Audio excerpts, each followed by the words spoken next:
Fellow Ghanaians, good evening. Exactly 2 weeks ago, I came again into your homes to outline a roadmap for easing the restrictions put in place to help contain the spread of the coronavirus pandemic in our country. I indicated that it would be a phased approach involving a selected list of public gatherings based on their risk profile, socioeconomic impact, and most importantly, our capacity to enforce and to respond in the event of a flare-up in our number of infections. Since then, we have had some of our religious institutions opening their doors to worshippers, while respecting the limits of numbers and maintaining the strict protocols announced. Others have decided to remain closed until further notice. Private burials are taking place.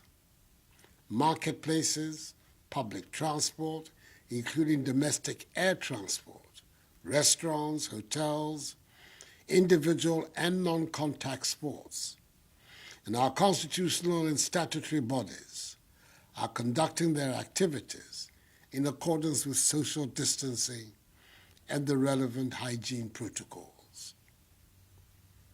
From tomorrow, Monday, 15th June, the last batch of institutions in this phased approach, our educational institutions, will begin to reopen, with final year students in our tertiary colleges and universities returning to school to prepare for and take their exit examinations.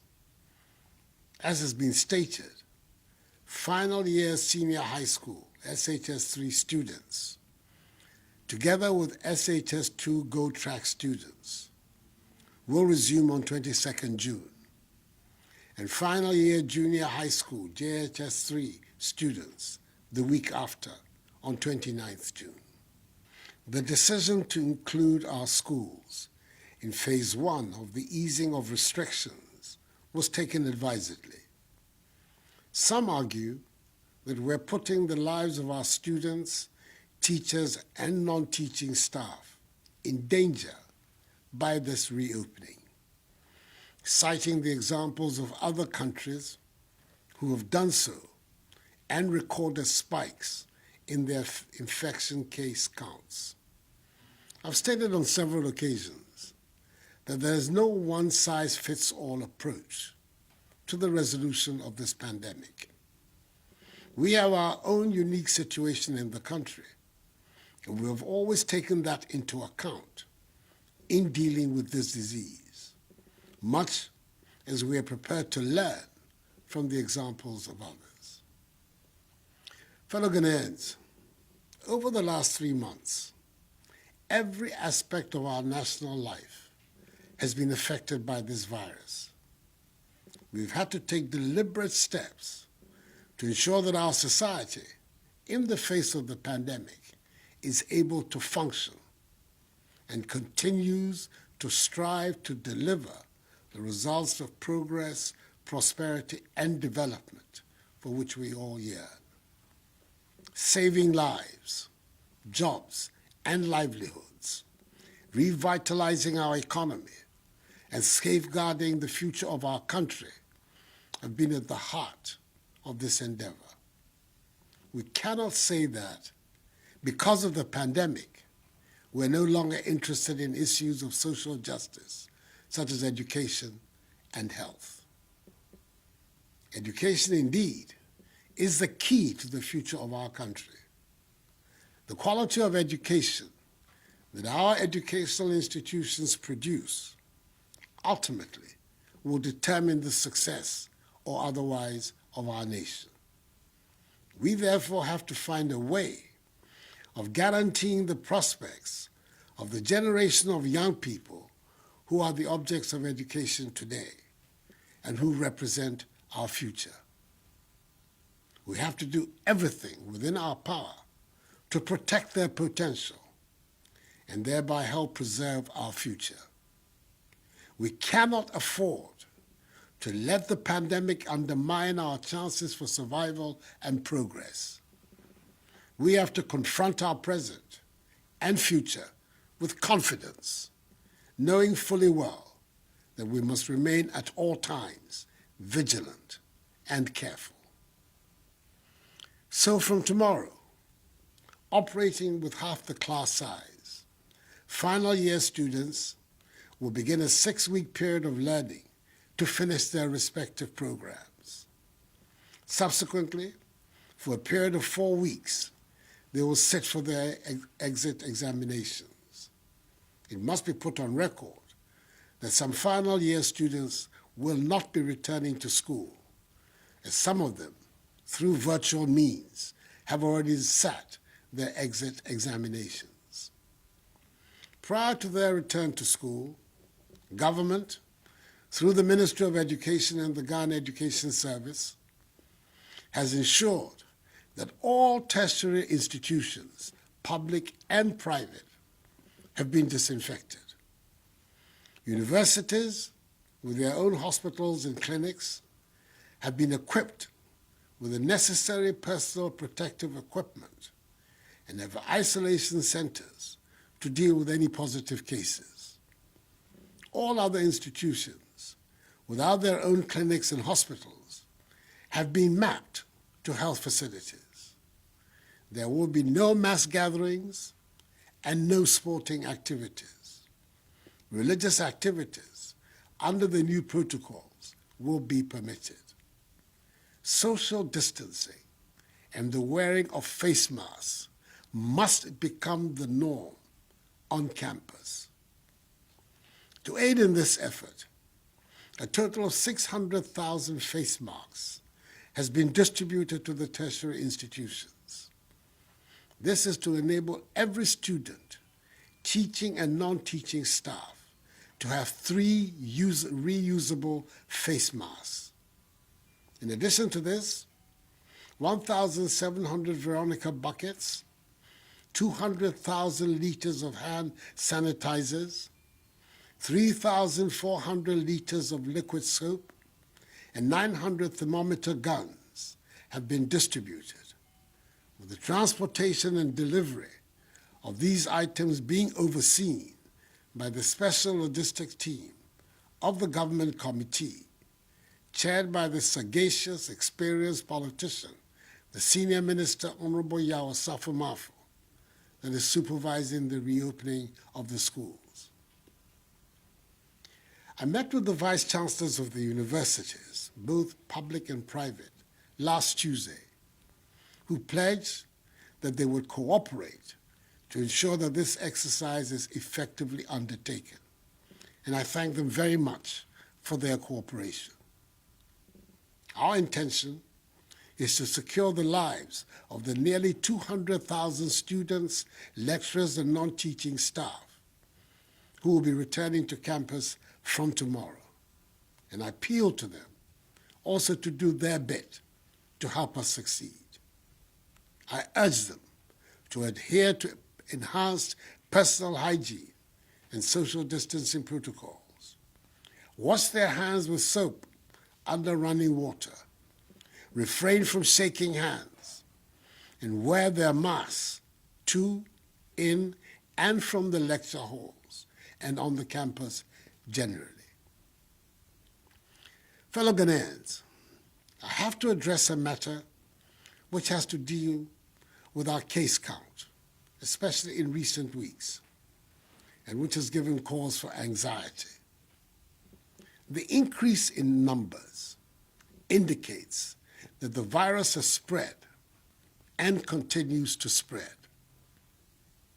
We have to bear in mind at all times that the more people we test for the virus, the more people we are likely to discover as positive, and thus have the opportunity to isolate and treat them.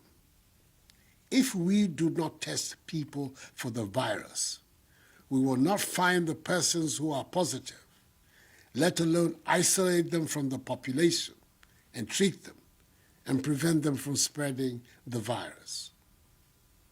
For example, the total number of tests that we have conducted in Ghana, with a population of 31 million, 254,331, is one of the highest on the African continent. Furthermore, many countries in the world, including several of the developed economies, are not implementing a policy of enhanced contact tracing, and this makes our data qualitatively different and more effective in the fight against COVID-19.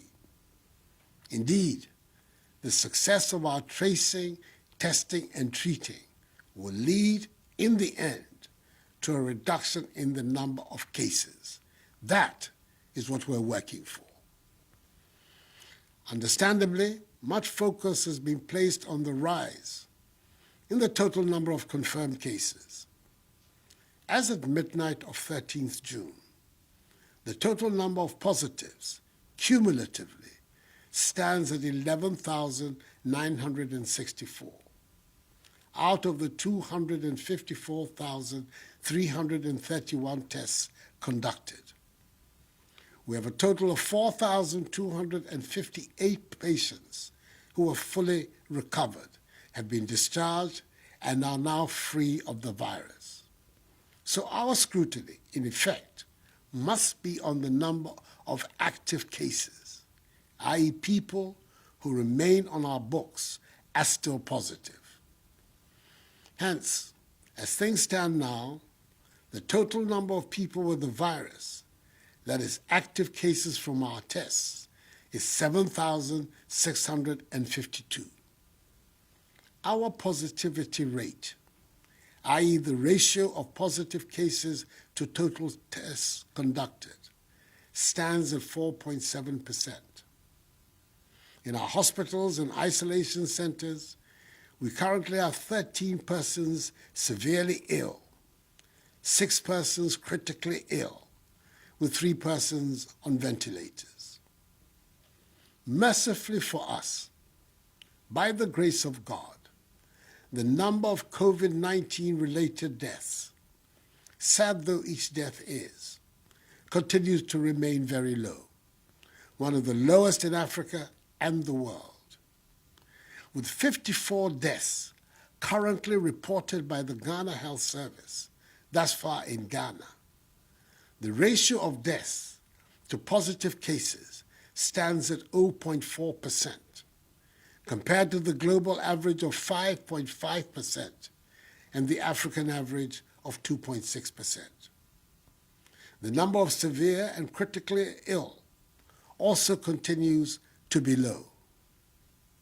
I am relating all these figures not to engender any false feel-good factor, but as statements of fact that must provide the context for us when we examine our figures. If indeed we are to be guided by the data, then we must look at the data in all its ramifications, not just one particular aspect of them. That is the proper way to do justice to the data.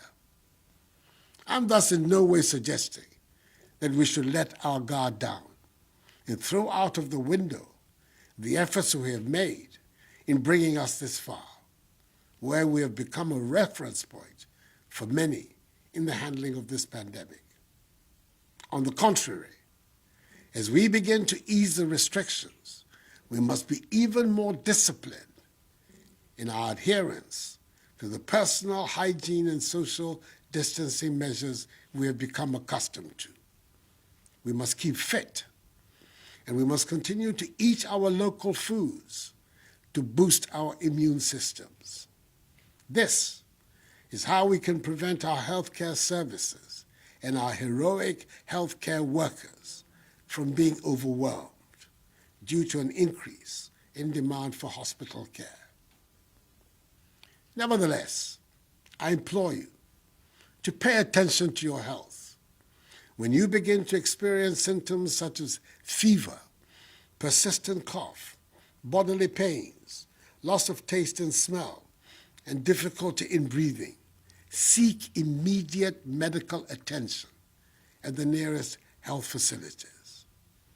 I remain concerned about the stigma associated with this disease. Stories of persons who have recovered from this disease and being shunned by their own relatives and communities are a source of considerable worry to me because they undermine our efforts to fight it. There is nothing shameful about testing positive.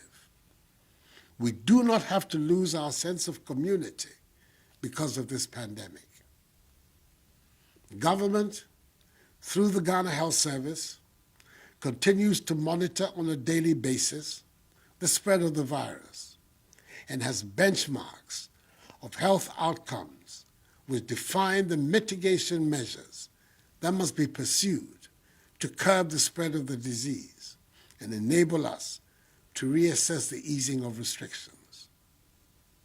It is important for me to remind residents of the Greater Accra and Ashanti regions, where the great majority of cases have been recorded, and in the western and central regions, where we're seeing an increase in infection cases, to continue to adhere strictly to the social distancing and enhanced hygiene protocols announced.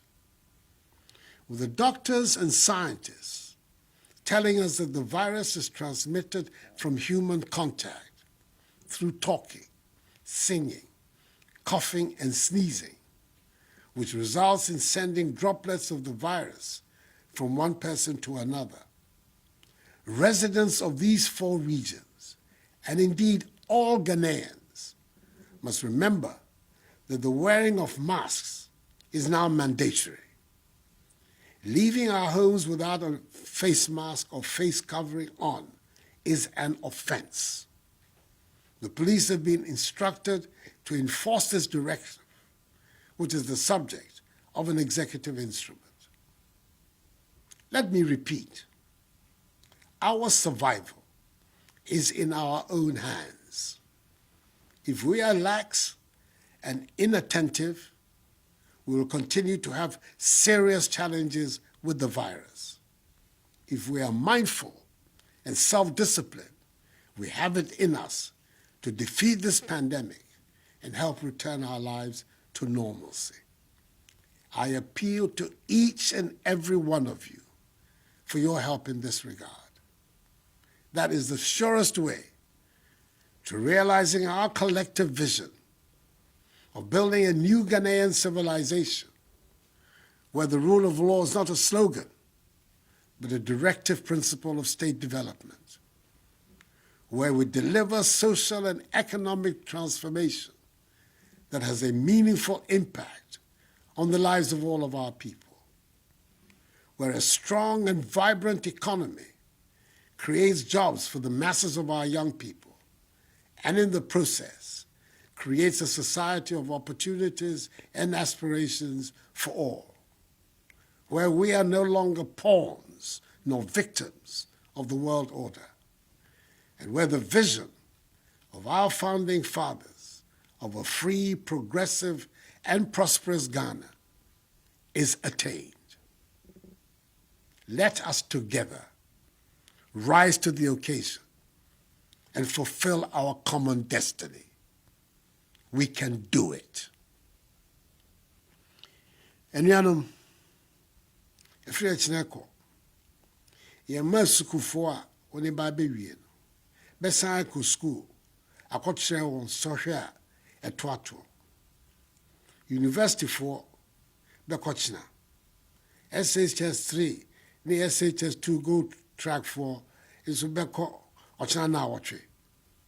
JS3 foɔ nso bɛkɔ na awɔtwe a ɛdi so. Awofoɔ titiri, mema mo nyinaa te aseɛ sɛ nhyehyɛeɛ a biara a ɛwɔ sɛ yɛyɛ de bɔ yɛn man ho aban ayɛ. Mesrɛ mo, ɛne yɛn ma ɛnkɔ so ndi nhyehyɛeɛ a ɛde yɛn bɛbɔ yɛn ho ban no ɛso. Na Onyankopɔn adaroma, yɛntumi ɛyi saa yare mfiri yɛn so.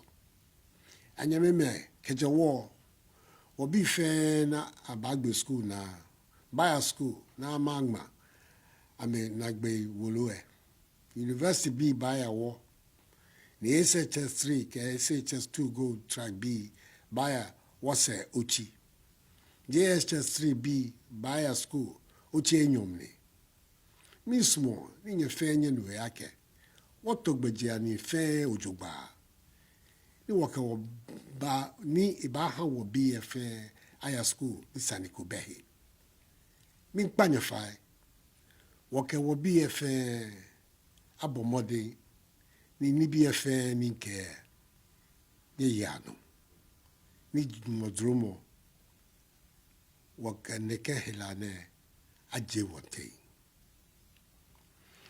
In conclusion, fellow Ghanaians, permit me to pay brief tribute to the memory of an old and valiant colleague in the struggle of the New Patriotic Party and in the work of the Akufo-Addo government, the mayor of Sekondi Takoradi Metropolis, the chief executive of the Sekondi Takoradi Metropolitan Assembly, Honorable K.K. Sam, Eja Sam to me and many, whose efforts in enforcing social distancing protocols of the Sekondi and Takoradi markets were recently highly commended by me, and who sadly passed away on Friday as a result of a COVID-19 related death. May his soul rest in perfect peace in the bosom of the Almighty until the last day of the resurrection, when we shall all meet again. Let us also wish our hard-working Minister for Health, Honorable Kwaku Agyeman-Manu, MP for Doma Central, a speedy recovery from the virus which he contracted in the line of duty and is in a stable condition. May God bless us all in our homeland, Ghana, and make her great and strong. I thank you for your attention.